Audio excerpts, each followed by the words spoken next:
So can you tell me what brings you here today and why you're holding this rally in Nevada? Well, we feel we're leading Nevada by a lot, and I was with the governor last night. We're working very closely together. We want to make sure it's an honest vote, but we're leading very heavily in the polls, and we did some fundraising, and we have a big rally going on now, even though it's 110 degrees or something.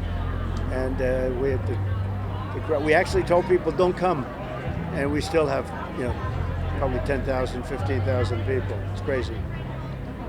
Regarding the Senate primary race, are you planning on endorsing Sam Brown or Jeff Gunter? Probably sometime today I'll announce my endorsement, and you'll be right there. We'll let you know who it is. I think they're all here. Everybody's here. We should win that race against Rosen. She's terrible. She's been a terrible senator. Has no respect in Washington, and I think we should win that race. So I'll be announcing sometime today. Okay. And regarding your vice presidential pick, can you talk a little bit about what qualities you're looking for in a vice president and who's fitting that bill right now? Well, always, I think you have an obligation that always when you're picking a vice president, it has to be in case, for whatever reason, that person becomes president, and a lot of bad reasons for it. Maybe some good reasons, but I can't think of any. But should that happen, you want to make sure you have somebody that's going to be a great president. So it's always one. And number two would be who's going to help you the most. But typically, vice presidents do not get the vote. If you look at throughout the ages, there's rarely been a vice presidential pick that's made much of a difference. But where they do make a big difference, I think it's very important. If something should happen where the vice president has to kick into gear, we want to make sure we have a great one. Is there one in particular that's fitting the bill for you? Well, we have a lot, and we have a great bench, and it's a very tough decision, but I'll be making it pretty soon. Oh, great. And then regarding your policy on Israel, how does your policy differ from that of Biden's, President Biden? Well, I've been very pro-Israel. We've been very strong on Israel. They're going to have to finish up the situation that they're in right now, have to get the hostages back. I'm afraid that many of those hostages will never be seen again. They'll never be back. They may be gone. They may be dead. It's a very sad thing. October 7th was something that would have never happened if I was president. Zero chance. And Ukraine would have never happened. And inflation would have never happened. All of these things. Joe Biden's been the worst president in the history of our country, and we have to get him out. You have lost here in Nevada twice. What will be different this year in November? Well, I won the primaries big, and I actually thought I won twice, and some bad things happened, and you had a Democrat governor. And I really believe that bad things happened because we were in very strong position. And so when you say lost, I don't know what the definition of lost is, but I think we're going to win it big. We have a great governor, we have a great attorney general and lieutenant governor, and they have a lot to do with it, and I think we're going to win very big. I really think we did incredibly, and somehow the vote wasn't there, but I believe we won very strongly, actually, by a lot. Mm-hmm. Are you going to be pushing Nevadans to vote early and vote by mail? They can vote any way they want. Vote early. Just the biggest thing is secure the vote. And I think the governor and all of his people are going to be working very hard on that. If we secure the vote, if the vote's secure, stop the steal, as the expression goes. But if the vote's secure, we're going to win Nevada by a lot. And if we win Nevada, we win the whole thing.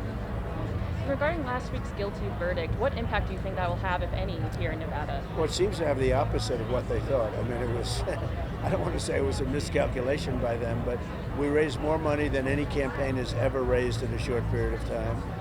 And we're close to $400 million and had a big few days here. I mean, incredible numbers here. And a lot of it small dollar donations, $71 each, and raised hundreds of millions of dollars. It was incredible. I don't think there's ever been a time where anyone's raised so much money so fast, and that was because of the verdict. It's a rigged court.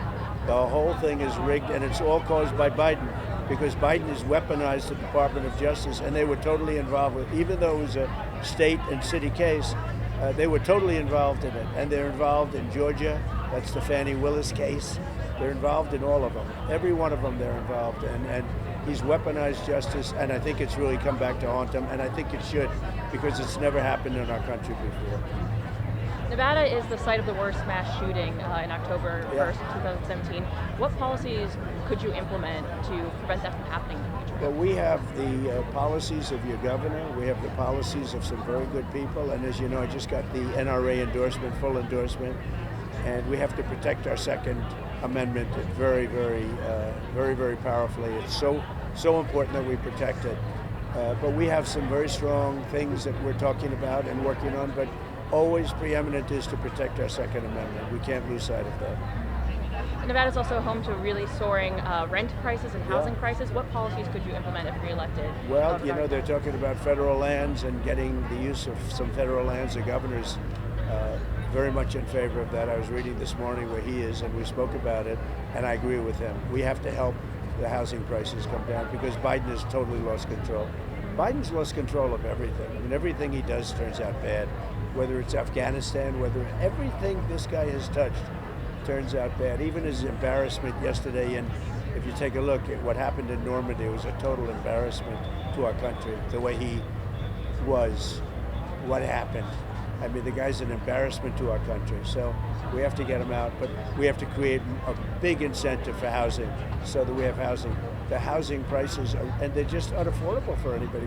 That's why you have so many people.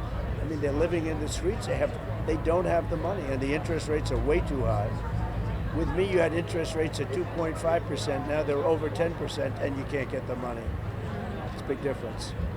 President Biden has a robust campaign here. He has multiple offices and holds events pretty regularly.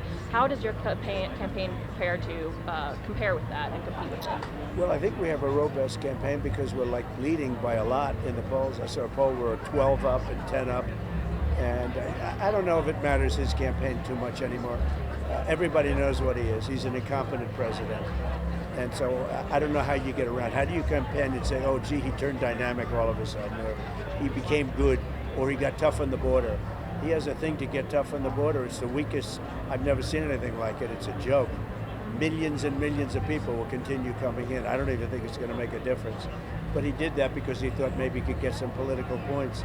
But he won't. I mean, it's a very weak policy. He's a very weak president, and certainly on the border, he's the weakest in history. We've never had a border like this. They're coming in from prisons and jails and mental institutions. They're coming in from insane asylums, and many terrorists are pouring into our country. This is what we have, and they're coming in by the millions, and I don't think the people are going to stand for it on November 5th. Thank you so much, Mr. President. I really appreciate it. Good job you did. Thanks. Thank you so much.